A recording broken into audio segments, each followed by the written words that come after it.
Hi, this is Chris Castaldo from Wall Street Buy, Sell, Hold. I'm here in Boca Raton, Florida with the CEO and founder of Divine Skin, Dan Khesin. Welcome to the show. Pleasure to be here. All right. Thank you for having me.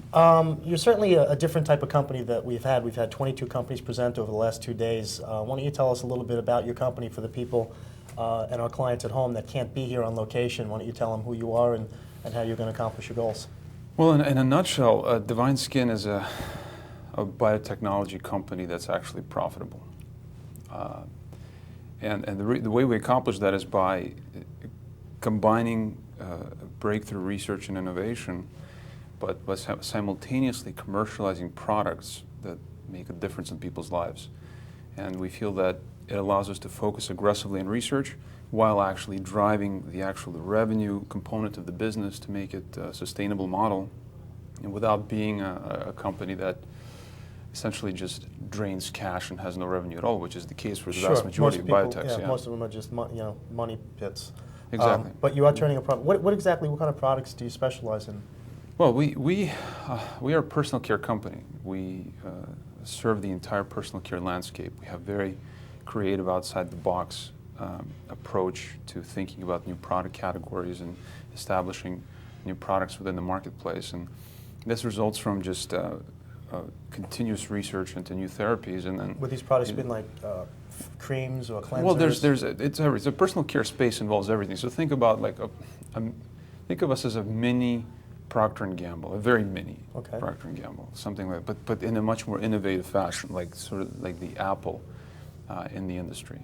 So this can include a broad range of products. We're in hair care, skin care. We have, we're going to be getting into the dental product space. Everything that people need, the toiletries and basic needs that people need. There certainly is a lot of, not lack of choices for people out there, and why would someone want to pick your product? Are these natural, holistic, the ingredients, what makes them special or innovative? Well, it's the efficacy, and as I've spoke during my presentation, for one, we're already the leader in hair regrowth technology. So we've gotten to a point. The exciting it's a big market, regrowth? Well, it's not. Yeah, of course, it's a big market. One, it's a big market because about basically 50% of the population suffers from some form of hair growth, and as if we were just. And this is men and women. Men and women. Women, it's not as severe, but women also. A lot of women over the age of 50 or past menopause begin to suffer thinning hair, which is just devastating to somebody's self-image, especially for a woman.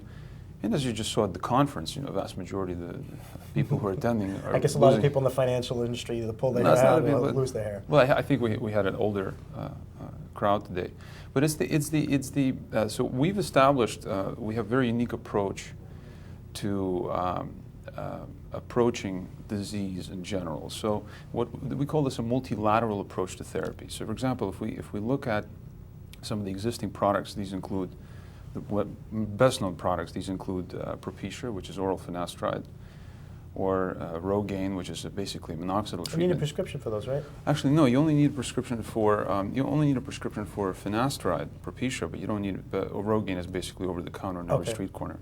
But both of these treatments work by a single pathway, and again, Propecia works by blocking the conversion of testosterone to DHT, which attacks the hair follicles. But that is actually only one component that causes hair loss. There's many other variables. Minoxidil is another ingredient. No one really knows exactly how it works. After 30 years being on the market, there's only theories about how it works, but it definitely demonstrates an ion channel opening effect. And the reason why we suspect that the ion channel opening effect is important in hair loss is because when you take other ion channel opening drugs like panacetil or a few other hypertensive drugs, they also tend to work similarly to minoxidil as far as stimulating hair growth.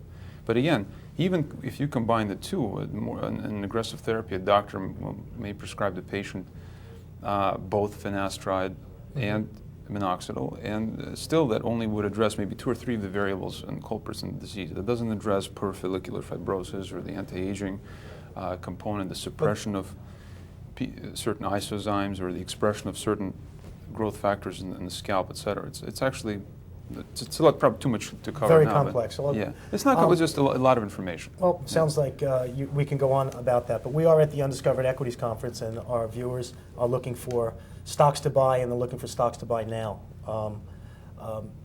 What are your revenues like? Where do you think you'll be a year from now, 3 years from now? Well, what are your profit margins?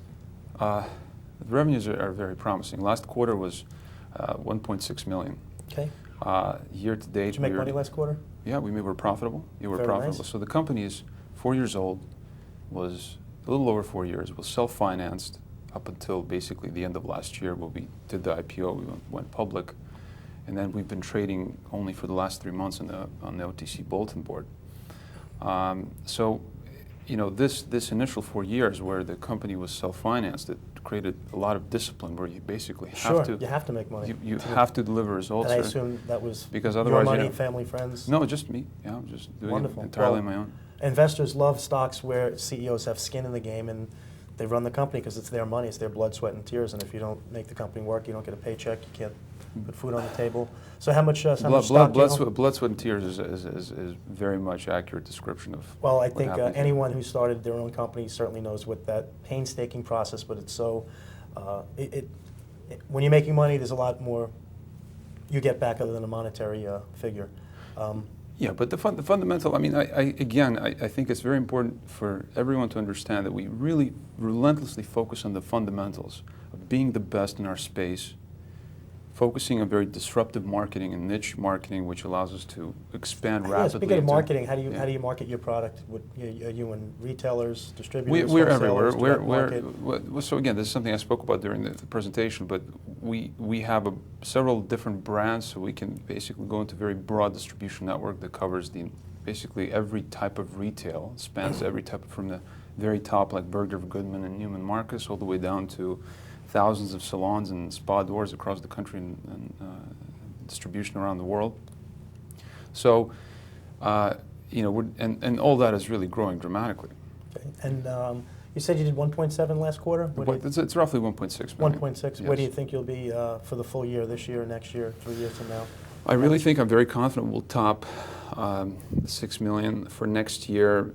There's a lot of different variables that could impact our performance for next year, and I am the type of person who really I shy away from these aggressive pie in the sky projections. I'd like to people, most importantly, before giving them this enormous upside, which I think is there, is to give them the confidence that this is a solid company, that we're doing things right, that we focus on the fundamentals, we're going to drive growth, where, you know, our customer base is growing. Our product innovation is growing continuously, and we're only getting better. And if someone wants to find your product, I mean, you have a website, I assume? Well, of course, yeah. Anyone can go to, I mean, we have a number of different websites, but I say our flagship brand is dslaboratories.com. The brand that's found in the luxury retail channel is sigmaskin.com. We just launched another organic brand, which is called thepureguild.com. But I would say, just to get a feel for what we do, is to visit dslaboratories.com. That's plural, laboratories.com, okay. DS. dslaboratories.com.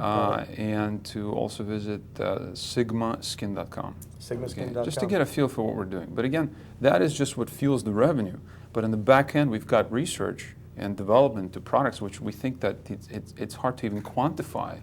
That with one of these the discoveries, if we discover new molecules and therapies, it's hard to quantify as to what that could do in terms of revenue. It could be, I mean, beyond anything I could possibly imagine. But again, I don't like to overpromise. I'd rather underpromise and overdeliver. Sure. Exactly. That's our posture on that. All right. Well, I think that's a wrap. I really appreciate your time. Yeah, it was a pleasure. Thank you so much. Good luck with your company. So Thank you. Future success. I'm sure we'll talk again. I hope so. This is Chris Castaldo, Wall Street buy-sell holder at the Undiscovered Equities Conference in Boca Raton, Florida.